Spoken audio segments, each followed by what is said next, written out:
Hi, I have a huge secret for you guys, or maybe a little one. All right, buddy. Goose, look, hi. Oh, you're getting heavy. Everyone meet Goose. He said hi. He's exactly 3 months old today, and he is a handful, to say the least. You want your bone? Here we go. This thing's loud. As you can see, my fiance and I adopted a puppy. He is so cute. You're so cute. I have never lived with a dog before. This is brand new for me, and he is so young. It's like, sleep, what is she? I don't even know anymore. He is a little sweetheart, but also very wild at times. I want to know your fur babies' names, or non-furry fur babies. So if you have a lizard, a bird, a hamster, a cockroach, let me know their name or names in the comment section below. It took us forever. It took us an entire week to pick out Goose's name. We couldn't decide. It took so long. Anyway, in this video, I am going to show you guys some really simple puppy slash dog toys that you can make at home with things that you should already have. I'm brand new to this dog mom thing, so I am getting these ideas from Pinterest. The most important thing is that Goose is happy. I think that he will have a lot of fun, and your doggos and maybe cats, I'm sure that you could try to get the cats to play with this. I'll see what Leo does. May 12th was actually my 10-year YouTube-versary. I've had this channel for 10 years. I decided to put the special video that I'm doing for that on hold because Goose is only going to be this small once in his life, and I don't want to miss it, so I decided to introduce him.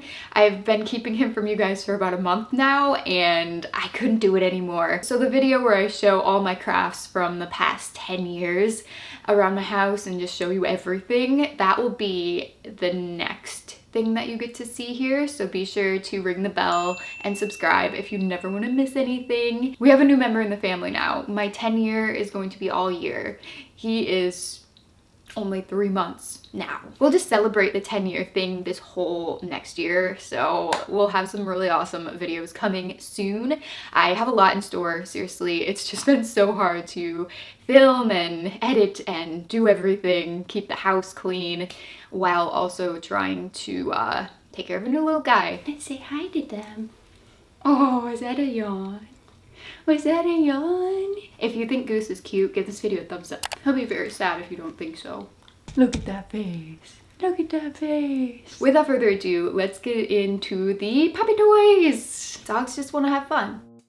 Let's start with the easiest toy first. For this one, you're going to need a plastic bottle, clean and empty, one preferably with kind of a thicker plastic, and also a sock. This is actually an old sock, but a clean sock. It's just worn out. As you can see, this bottle is already crushed. Just go ahead and flatten it as best as you can. Before I go ahead with the next thing, we're going to remove the label. You can peel it off, or I'm gonna make it a little bit easier for myself by using a pair of scissors.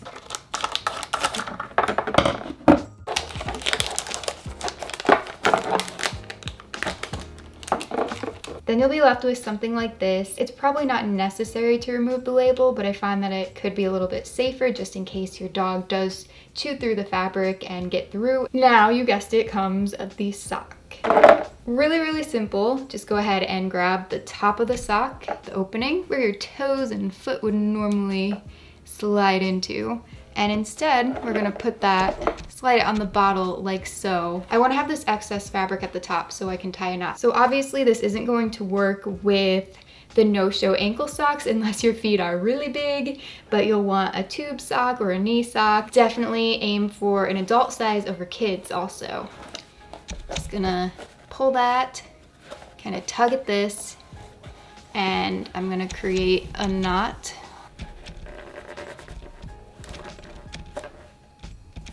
There we go, just like that. Okay, so what about the second sock? Well, you can save it for another bottle, or if you have maybe a tennis ball lying around. This one was really cheap, and Goose can actually pull the fabric off of it, the fuzzy parts.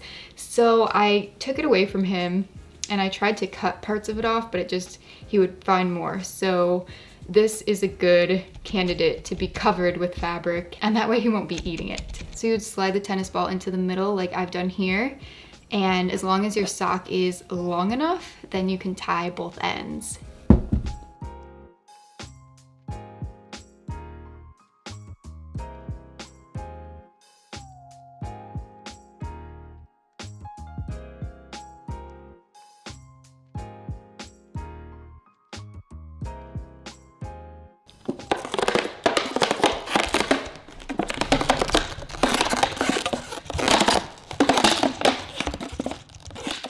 An alternative to an old sock is an old long sleeve shirt, sweatshirt, even a sweater possibly. You would just do the same thing as you do with the sock. Cut the sweatshirt at a certain point though, and then tie the two ends. For this next toy, I'm going to dig into one of my fabric containers, and I'm going to pick two different types of fabric. Now, if you don't have crafting fabric, fleece, or whatever, then you can use potentially an old t-shirt, or you can use a towel or an old blanket, an old sheet.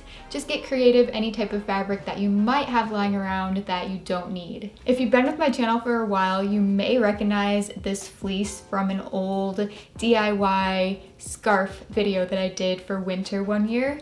I also have made fleece blankets, those are really cool, and Goose actually really likes the fleece blankets that I made, so that's another idea if you want to make something for your puppy or kitty or yourself. Moving on, we're going to be creating a snuffle ball, which is essentially a pom-pom of fabric. You don't have to use the exact length or width that I am, but keep in mind that the size of the fabric is going to determine how big or small the ball is, obviously. Since this one is a nice size already, I'm going to make sure that I cut the tan fabric to be the same size. Ooh, wait a minute. Maybe we're not using tan because I don't want to make it thinner. So hold on, I'll pick a different color. I ended up going with this nice smoky charcoal type gray. Leo is checking it out here. But anyway, with this gray fabric, I'm just going to cut it down to the size of the patterned fabric so they're both the same length and width. For this, it's very, very helpful if you have a pair of fabric scissors. They just cut fabric very nicely. It makes it more easy. But if you don't, that's okay. Use the best pair of scissors that you have and just cut. Of course, you know what you do with scissors. I trimmed the top, the bottom, and when I got to the end, I noticed that there was a raw edge that was just kind of fringy. I didn't want that, so I cut that off, and then I trimmed the other side to make that more straight. So they don't have to be perfect, which you can probably tell mine is not. It's okay. So now let's measure this so I can tell you the size of mine. You don't have to use the measurements that I am, but if you want the same size ball that I am making, then go for it. Because I live in the USA, I have a measuring tape that uses inches, but I can convert that on the screen for you all. You know, the majority of others who use metric. The pieces are roughly 3 feet by 1 foot, which is 36 inches by 12 inches. If you want to get technical, slightly over 37 inches. And in centimeters, I have no idea off the top of my head, but here it is. Now I'm gonna find the middle of the fabric, which for me is the 6-inch mark. And I'm just going to, you don't have to do this, but just for a better visual, I want to lay this in the middle like so. So there's a strip going across. You want to leave, I'd say, ooh, that was Goose. Trying to film this with the puppy, like I said. So I'm gonna leave about 2 inches down the middle of just no cutting. So imagine that this is a barrier, like there's a fence up in the middle. I don't know a better way to explain it.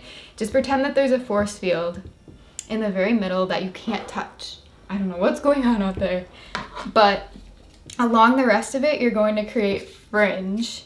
So you're just gonna that look exactly like that. I actually do want another strip so I don't cut too far though. So I'm gonna put this one at the 7-inch line and then the other one at the 5, just so I don't cut too much. I guess there's a better visual for you guys.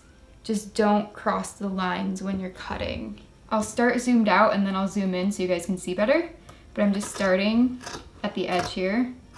And I'm gonna cut just to that line. The width of the fringe, it doesn't really matter.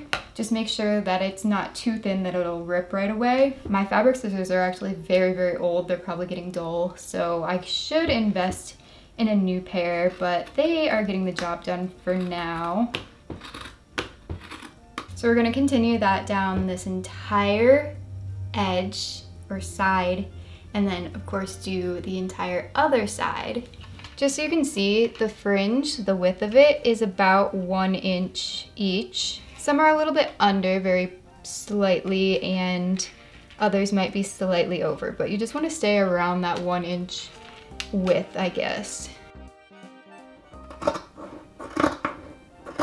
At this point, I have all the fringe cut on both sides of the fabric. I'm going to take the guide off both these little strips. I want to carefully flip this over because I want to try to get more of the pattern in this design to show. Oh my, it might not have been a great idea. I'm gonna fix it, so it's okay. I think it's fine. The reason I'm doing this is because I want the pattern to be on the outside, and the next step is to roll it. So I figure rolling it is gonna make the pattern, see, like that. Yeah, great way to explain, Sarah. This end over here looks like it's a little less wide than this end. It would make more sense to put the longer pieces on the inside of the ball so they're still visible, and then I'll roll toward the not as wide end. Yeah, this will be better. So just roll it as straight as you possibly can. The final step is to secure this wad of fabric fringe with something. So I'm gonna be using a zip tie. You could use the excess fabric that you cut if you have any, or just get a different piece. You can use multiple pieces and tie those around, or you can use some sort of thick string for the zip tie. I'm just going to put that underneath and bring it around. It's almost too small, and this is one of my bigger sized ones.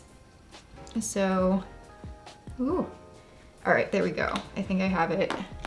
After tightening the zip tie as much as I possibly could, I went ahead and trimmed the excess off. Now, I'm not gonna lie, this part is kind of sharp. If you just touch it like this, it doesn't feel good on the fingertips. So I have made a decision to go ahead and put more fabric and tie that around. This way, Goose won't accidentally chew on that part. And with any dog toy, if there is something questionable about it, you do want to keep a very close eye on your puppy or your dog or any animal with the toy that they're playing with. So for example, if you kennel train your dog, you wouldn't want to maybe leave this overnight with them, but if you're supervising, you could leave this with them while you're watching them, of course. Look what I have for you. Ooh. Ready?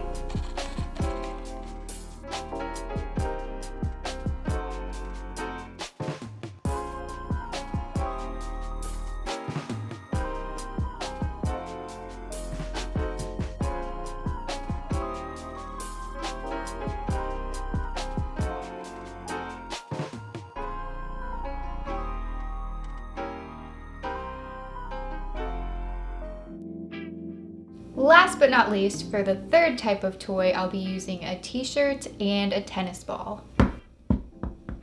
For this one, I'm gonna cut 3 sections out of the t-shirt, so 3 strips. The first one's going to be just the bottom of the t-shirt. I want to use this to tie around, and then I'm going to make sure that the next 2 pieces are going to be the same width, but they need to be big enough to kind of wrap around the tennis ball. So you want to use your ball as a guide and then figure out how big the 2 pieces should be. So I have measured out 6 inches here. Maybe I'll go 7 inches. We'll see how that goes.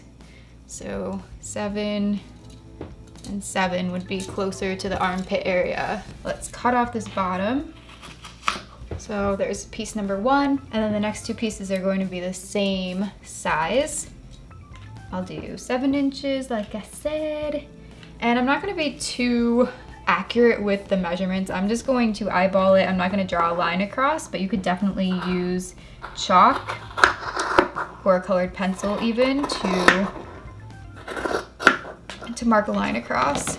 And honestly, it's not extremely important if they are exactly the same size, but they should be pretty close. And I'm just going to help myself out by laying that on top like this. And then I'll just cut along. This is actually a t-shirt I got from VidCon. There are so many shirts that I get from brands in my closet that I just can't wear them all. So this will be a much better use for it. Since I haven't been using it, Goose can play with it. Now that I have these two pieces, I am going to, on one end, or well, not really an end, but one of the seams, I'm going to cut apart, or just like cut down the seam. So just like this. Okay, that was a terrible cut. That way it can open up into this really long strip that doesn't even fit in the camera screen. Hold on, I'll zoom out. So we have this piece here, and I'm gonna do the exact same thing for this piece.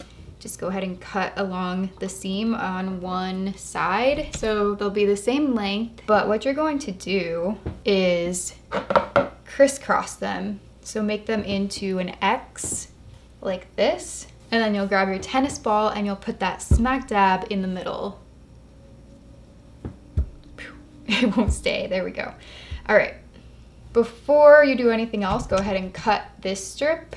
Just cut it so it's a long piece, like a rope-like piece. Now you'll wanna gather underneath the ball and just kinda bundle it up. Looks like a ghost almost. You'll have the four ends hanging over. When you're doing this, try to make sure that the ends are the same length. They don't have to be exact, but as best as you can. Go ahead and take the third thin strip, and while holding it as tightly as possible, tie it around. You can wrap it around a few times if you want and make multiple knots. Go ahead and trim the excess fabric after you've created knots. Then you can either choose to leave it like this, or you can cut each section into 3 smaller sections and braid every piece so it has like 4 legs or arms and is kind of an octopus type thing. I'll go ahead and demonstrate on this first one. It doesn't have to be perfect when you cut the 2 slits to make the 3 sections, but you do have to know how to braid, which is very easy. But if you don't know how, just go ahead and look up a tutorial on how to do that, but you should be able to follow along just by watching. I'm gonna go over with the left to the middle, and then over with the right to the middle. It's my right and my left, so I don't know if I'm confusing you guys. Here, I'll try to turn it. So I'm taking the outer piece, bringing it to the middle, again taking the outer piece, bringing it to the middle, and the outer piece to the middle. So you just keep going like that, but you want to do it tighter. So every time you do a braid, you want to kind of pull and make sure that it's a little bit tighter if that's the look you're going for. But yeah. And then at the end, you can either use some of your excess strip if you have any left, or you can just try to tie it off with the pieces in the braid. Then you'll just want to repeat this braiding process for the other 3 pieces, and it'll be done.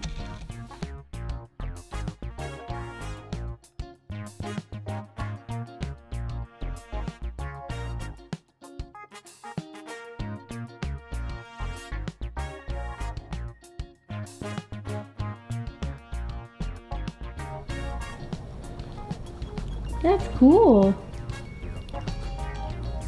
Yeah.